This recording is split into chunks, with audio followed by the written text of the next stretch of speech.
dear learners, and welcome back to English Flow. I'm Kim, and I'm so happy you're here. Today, we're going to talk about something that sounds simple, but trips up English learners all the time. Dates. How do you say a year correctly? How do you read a date out loud? How do you talk about your birthday, an anniversary, an exam? And why does the same date look completely different in British and American English? By the end of this episode, you'll know exactly how to say any date, any year, and any decade, naturally and confidently. Let's get into it. Let's start with years, because this is where a lot of learners feel unsure. The good news is there are clear patterns, and once you know them, everything clicks. For most years, we split the year into two pairs of digits and read each pair separately. So take 1998. You do not say 1998. That sounds very unnatural. Instead, you split it into two parts. 1998. 1998. That's it. Simple and clean. The same goes for 1864. You say 1864. And 1776 is 1776. Now, when the last two digits are both 0, we say 100. So 1700 is 1700, 1900 is 1900, 1800 is 1800. What about the year 2000? That one is special. We say 2000, just two words. Now, for years, where the last two digits include a 0 at the start, like 1908 or 2005, we use the word O for that 0. So 1908 is 1908. And 2005 is 2005 or 2005. Both are correct. Now here's where it gets interesting. From 2010 onwards, English speakers use two different ways to say years, and both are completely fine. 2010 can be 2010 or 2010. 2015 is 2015 or 2015. 2024 is 2024 or 2024. You'll hear native speakers use both all the time. Just pick the one that feels more natural to you. And one small note, the word and, as in 2010, is optional in American English, but sounds very natural in British English. Let me now give you a full list of examples so you can really hear these patterns. Listen carefully. 1400, 1400.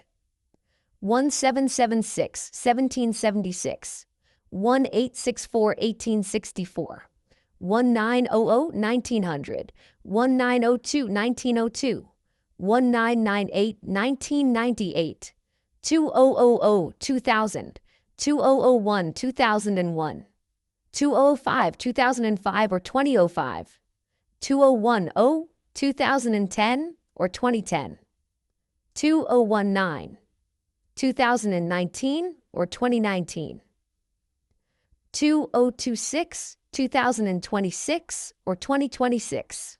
Say each one out loud as we go. That repetition is how these patterns become automatic.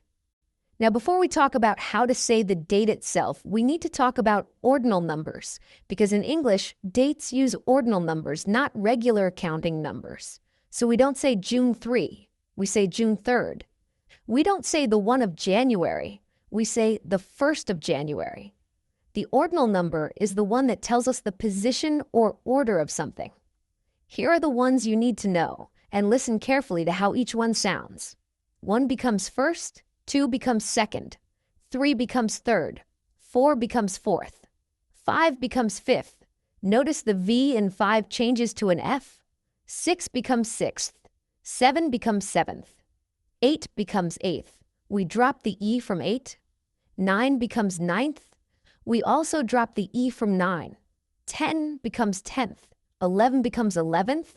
12 becomes 12th. The V changes to feeth. 13 becomes 13th. 20 becomes 20th. 21 becomes 21st. 22 becomes 22nd. 23 becomes 23rd. 30 becomes 30th. And 31 becomes 31st. Once you're past the tricky ones, first, second, third, fifth, eighth, 9th, and 12th, the rest follow a very regular pattern. You simply add th to the number, 14th, 15th, 16th, and so on. Now, here's something really important that causes a lot of confusion, and it comes down to the difference between British English and American English.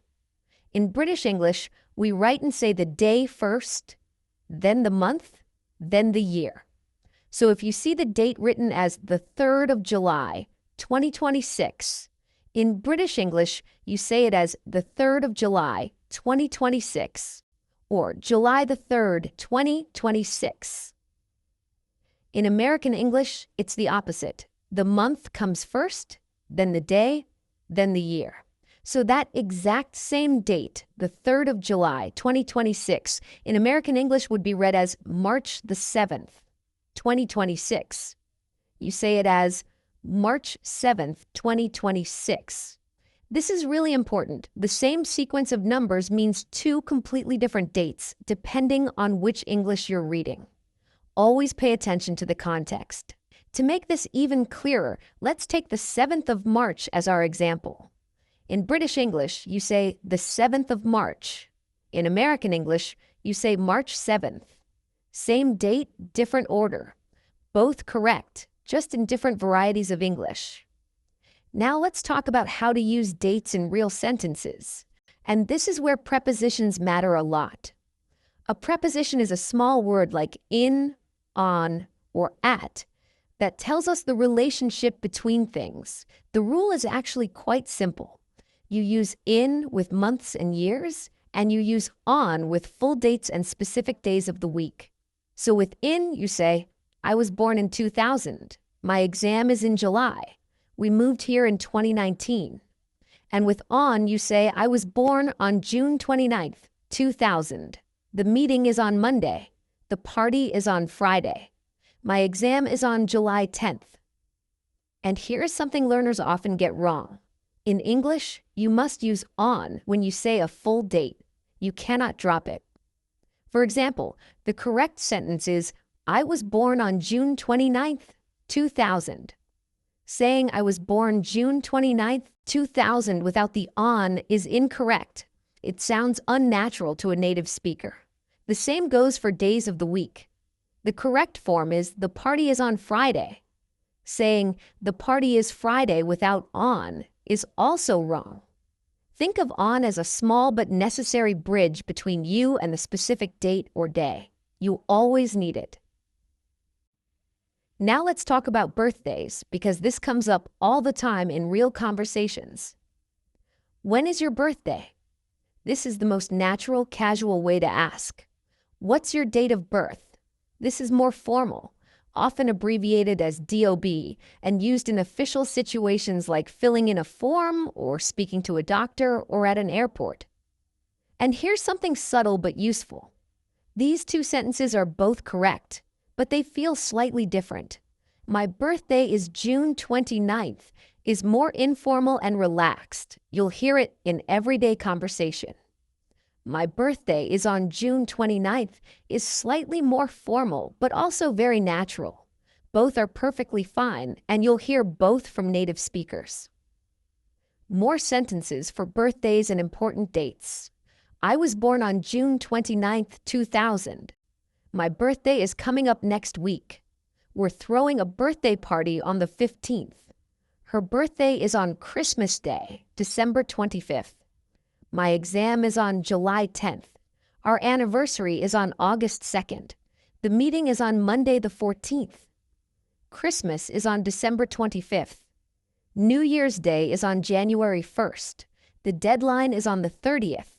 The flight is on March 3rd. And for asking and answering about today's date, these are the most natural phrases you'll hear and use.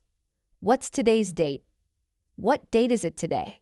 And the answers, it's the 19th. It's the 19th of May. It's May 19th. Today is June 29th, 2026. It's Monday the 29th. All of these are natural and correct. In casual conversation, people often just say it's the 19th, and everyone understands from context. Now let's talk about decades, how we talk about 10-year periods. You'll hear this constantly when people talk about music, fashion, history, or culture. The pattern is simple. You take the decade and add an S at the end. The 1920s, or simply the 20s. The 30s, the 40s, the 50s, the 60s, the 70s, the 80s, the 90s. Then the 2000s. And in British English, you'll sometimes hear this decade called the noughties, which comes from the word naught, meaning zero. Then the 2010s and the 2020s. In real sentences, my grandparents were born in the 40s. The Beatles were huge in the 60s. Fashion in the 80s was very bold. I grew up in the 90s.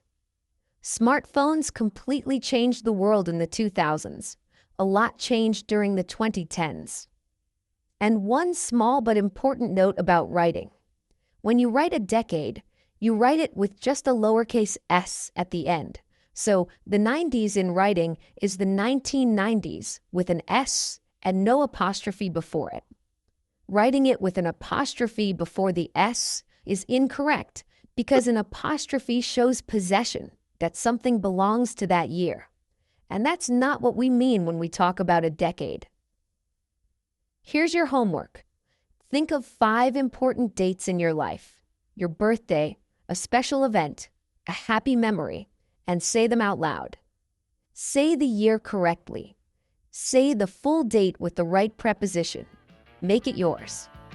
I'm Kim. Thank you so much for being here today. I'll see you in the next episode. Take care of yourself and keep flowing.